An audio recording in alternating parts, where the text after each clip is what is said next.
Welcome to Crushing Kayfabe, the first episode of Crushing Kayfabe in 2022. My name is Jason Garish, and I know this is a wrestling show, but I'd be remiss if I didn't mention the passing of Betty White. So unfortunately, I heard about that from a coworker when I was at work, and some very sad news. She died at 99. But just done a article for People Magazine interviewing her, and had a cover shot of her for her 100th birthday, which was unfortunately a little premature, but yeah, rest in peace, Betty White. Sorry to hear that. Another very, very sad celebrity death was the passing of John Madden. Being a Raiders fan, that was one that hit me pretty hard. Obviously, John Madden was an individual who transcended football. Not only did he obviously was one of the greatest coaches of all time, but he was also one of the greatest broadcasters / commentators of all time, and had an incredible influence on the video game industry with his Madden football. I mean, not only was he a great coach, but he was a great teacher. A lot of us grew up with Madden football, learning how to play the game and learning the rules of the game, learning different plays. And the game itself really changed how sports games were approached and set the bar and the standard for how video games were designed. And that was a real sad passing. I just recently watched the All Madden documentary, and it's a great show. If you get a chance to watch that, please do. It's a great documentary about Madden's life, but once again, someone who truly transcended the sport and left a lasting import on the game, and really impact, I should say, not import. And really was a fundamental aspect of the game that changed the game, changed broadcasting, and changed video games forever. So, I mean, I can't emphasize how much of a tremendous loss that was. And somebody who, growing up, I really didn't appreciate the way I should have. And later on, becoming a Raiders fan and kind of going into history and seeing all that he accomplished, having the highest winning percentage of any coach, just being the youngest coach at that point in time. His innovation with the teleprompter were things that changed pop culture and changed sports and changed video games and changed a lot of things forever. So it was really really sad to hear the passing of John Madden. May he rest in peace, and thoughts and prayers go out to his family. And yeah, that was a tough one, definitely. But yeah, I hate to hear that. I hate to start the show off on a depressing note with two hard losses to not. Obviously not wrestling, but in general. And along that theme, unfortunately, I was kind of remiss in not mentioning some of the individuals that we had lost within the wrestling community from 2021. It was a rough year on all of us, and the wrestling community was no exception to that. I mean, we lost. Just to name a few, obviously this list is not complete, but we lost Blackjack Lanza, who's dead at 86, Bobby Eaton, who's dead at 62, Butch Reed, Corporal Kirchner, Daphne Unger, aka, I'll probably screw up her last name, I always do, Shannon Sprawl. I was a big fan of hers from WCW up through TNA, and really kind of revolutionized, in my opinion, women's wrestling in some ways, and inspired. If you ever see Nikki Ash, her previous character with the whole screaming and the crazy act. That was basically Daphne in a nutshell. So I mean, she learned that all from Daphne, and in the future, hopefully pretty soon, I plan to do an episode devoted to her and devoted to CT and mental health in general within the wrestling community. It's something I'm working on. And that was a loss that, unfortunately, I never met her, but that was a loss that affected me because I was a big fan of hers and really enjoyed some work dating back to WCW. Because in addition to being a wrestling fan, I'm a huge Misfits fan. So seeing her work with them in WCW was one of the things that really got me interested in her as a wrestler. And so yeah, I plan on devoting an episode in the future to highlight that a little bit. But if you heard or seen her Instagram video, her last video, it was pretty heart wrenching and pretty disturbing because it was made previous to her suicide, and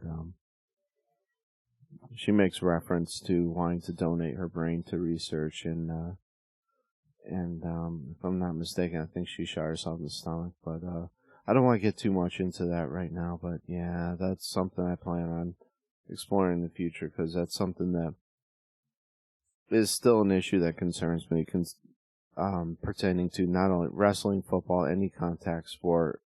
You know, the lasting results of CTE is something that needs to be examined much more carefully and needs to be. I know that there are concussion protocols in place in wrestling and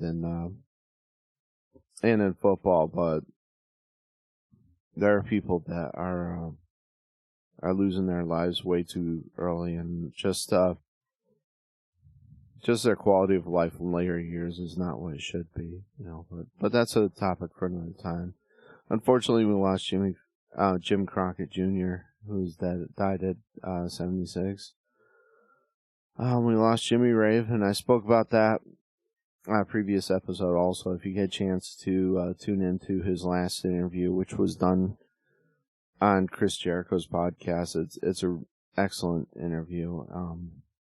You know, he was a triple amputee who had a career in TNA and some other promotions, but there's real inspirational guy up until the very end. Had overcome substance abuse and even set up a clinic to combat substance abuse. So that's something. Yeah, if you get a chance to, please explore that further. You know, New Jack that died at 58, I believe of a heart attack, if I'm not mistaken. But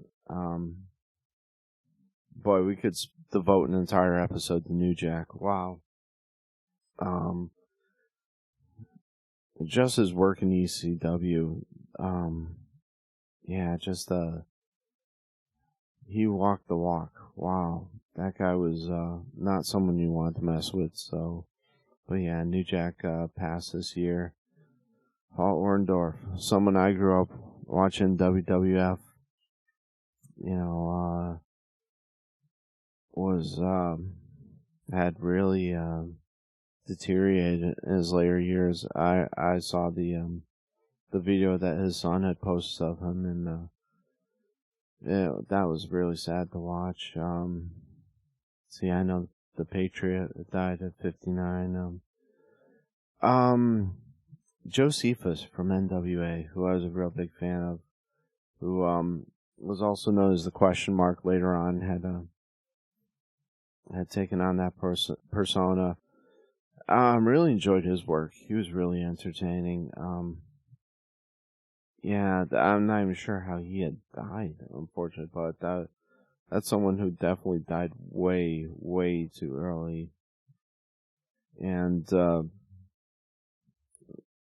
those are some of the people, just a very small list of people who had lost in the wrestling community from 2021. 2021 was a hard year. I'm hoping that this year, 2022, is a lot better. I'm hoping, but yeah, we had some real significant losses in 2021, and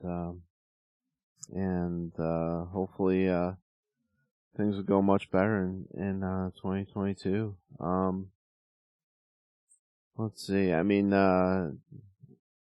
yesterday, I'm recording this, I should say, on the 2nd to be broadcast on the 3rd, but looks like Brock Lesnar won the championship again. Whoa, at the Day 1 pay-per-view. I mean, apparently Roman Reigns had tested positive for COVID, so hopefully he's doing well. Jeez, he had his battles with was it leukemia previous to this, so he's got a weakened immunity, so hopefully he's doing well. That could really knock him for a loss right there. Hopefully he's doing well, because that's nothing to laugh at.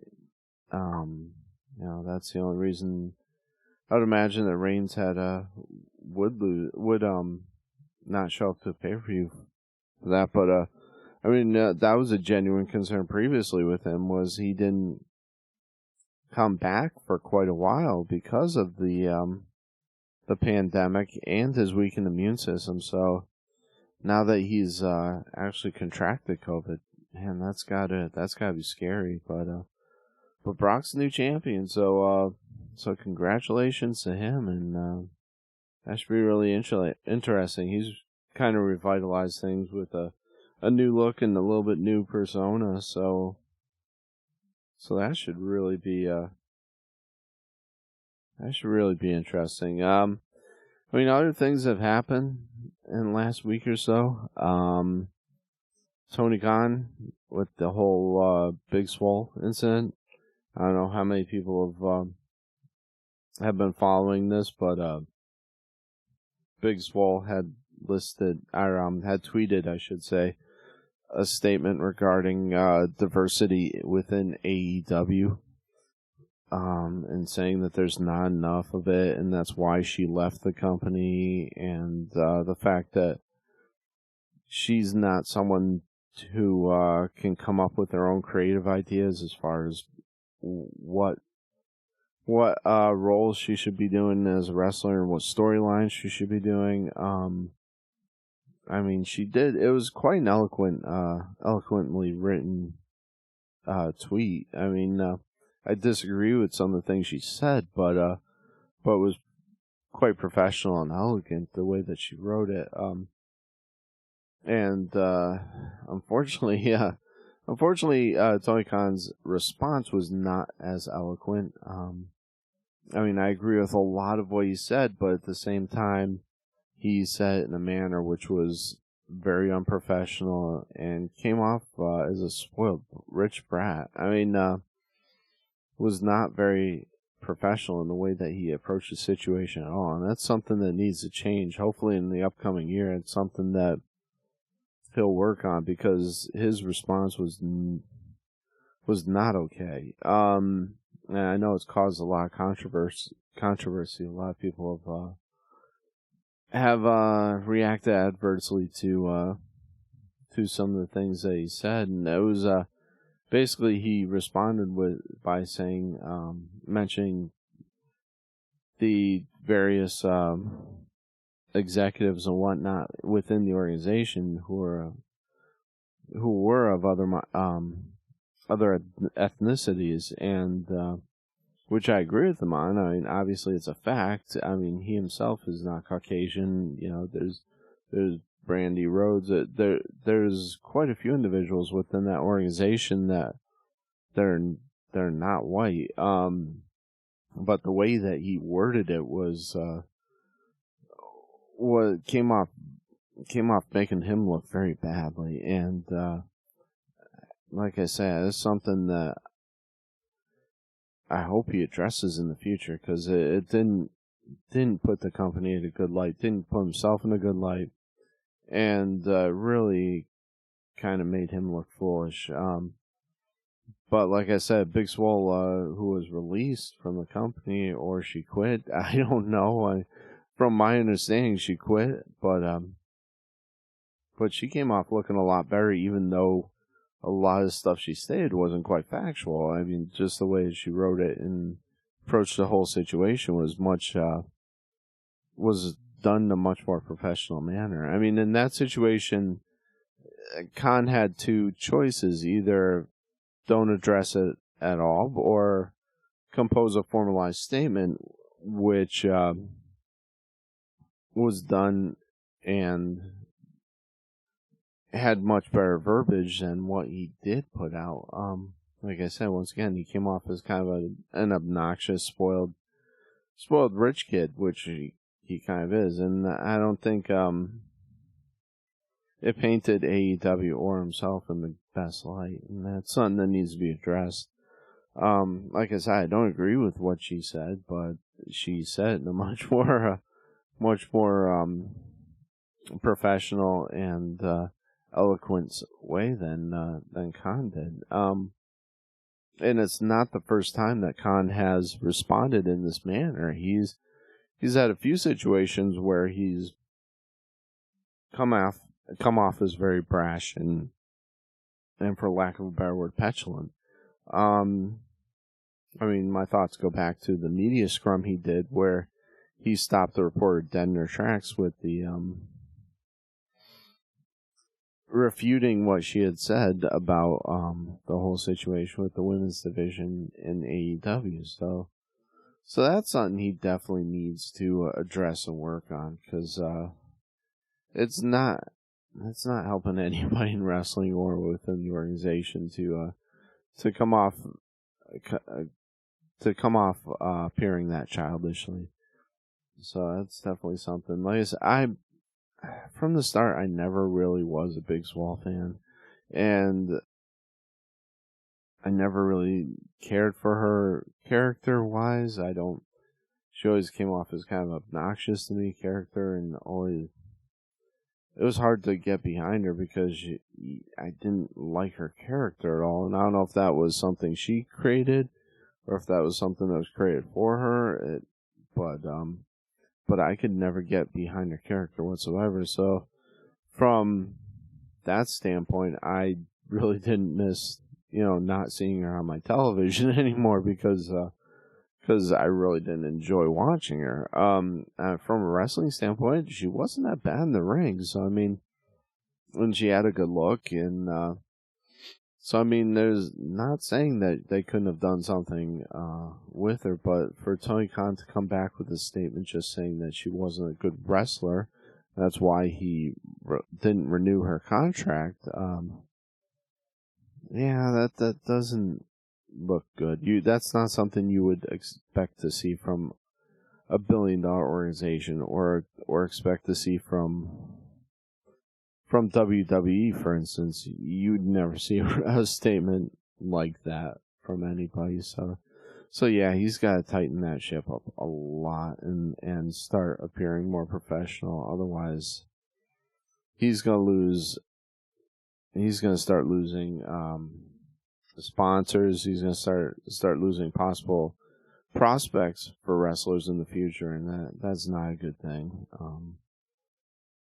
So yeah, I don't want to beat that horse to death, but if you get an opportunity to read both of the Twitter remarks, that definitely you can make your own mind up, but yeah, like I said, I don't agree with Big Swole, but she approached the situation in a much more mature and professional manner, so it really kind of painted Tony Khan in a negative light, in a negative fashion. So yeah, those are my feelings on the situation. I hope that we can get past that and don't see any recurring situations like that anymore. And hopefully Tony Khan learns from it and approaches things differently, because I really do like what he's done with the company. I think he's accomplished an amazing amount in a very short time with this company and should be applauded for that. But let's not turn into a Dixie Carter. Let's not turn into a small time promotion type type of persona. And I know several people have suggested that he's playing a character similar to like Mr. McMahon did back in the Attitude Era or on forward.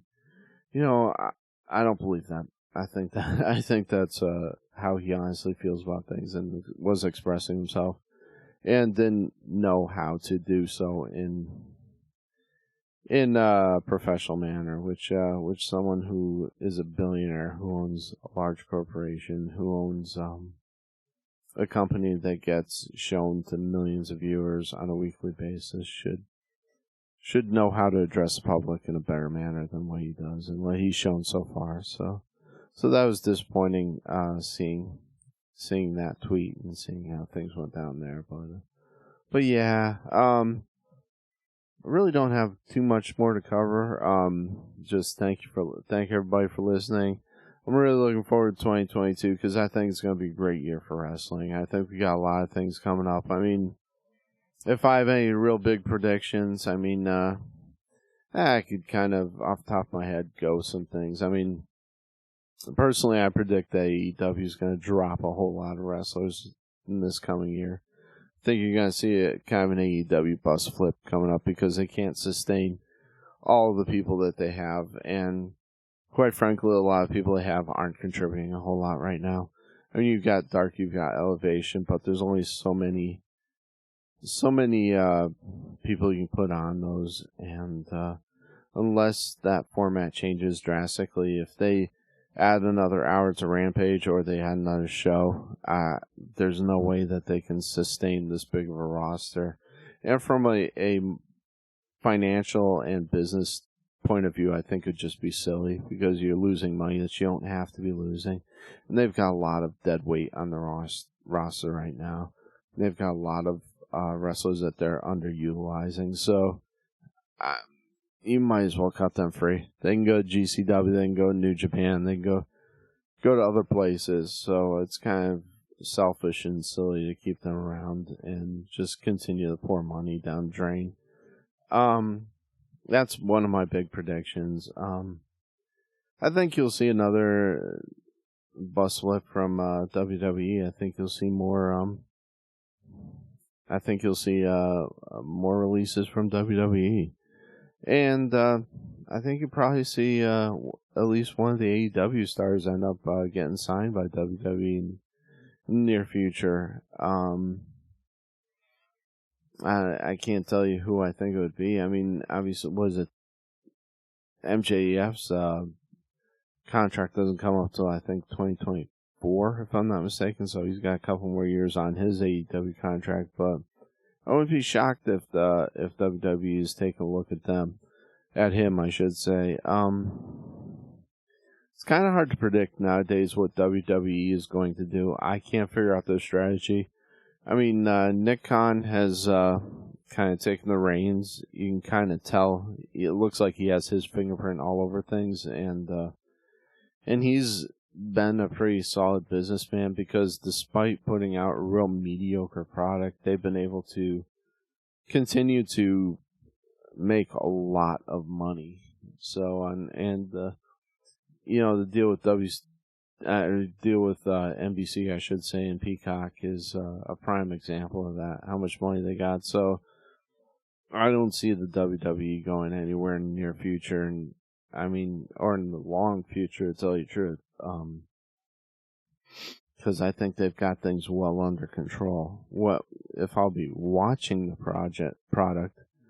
That's a whole other story because, quite frankly, I think the product is not very good right now, but I've heard good things about the day one pay-per-view, so I'll have to check it out. But yeah, if they continue on this path, like I said, they're gonna make money. They're gonna continue to make sales. They're gonna continue to do whatever they want. Just at this rate, they're just gonna have a really mediocre product for a while now, I think. I don't see that changing in the immediate future. I don't see anything getting better. I don't think they'll go from a PG product to a mature product. I don't see that happening anytime in the future, just to satisfy a few fans.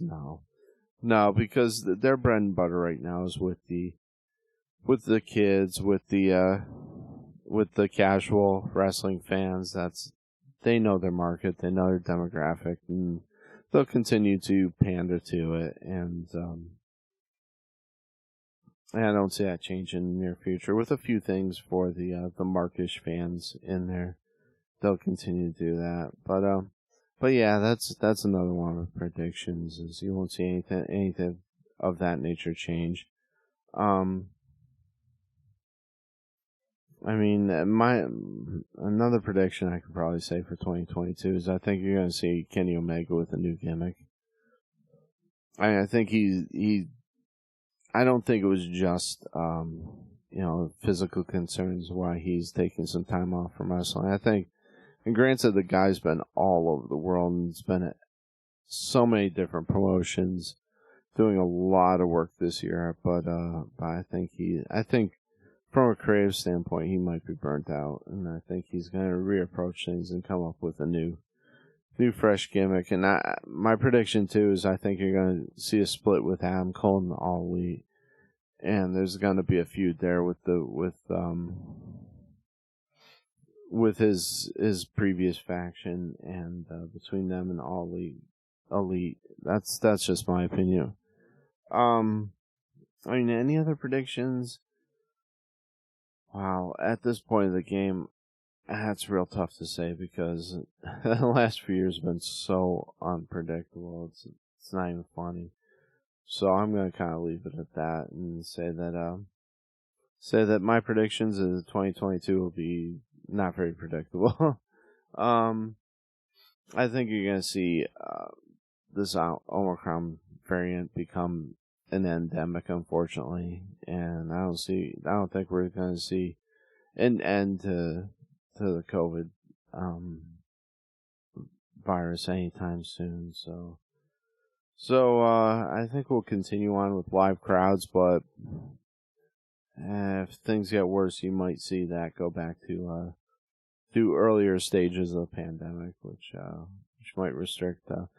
Do I think we'll come back to the whole Thunderdome concept and with no live audiences? No, I don't. I don't foresee that in the immediate future at all.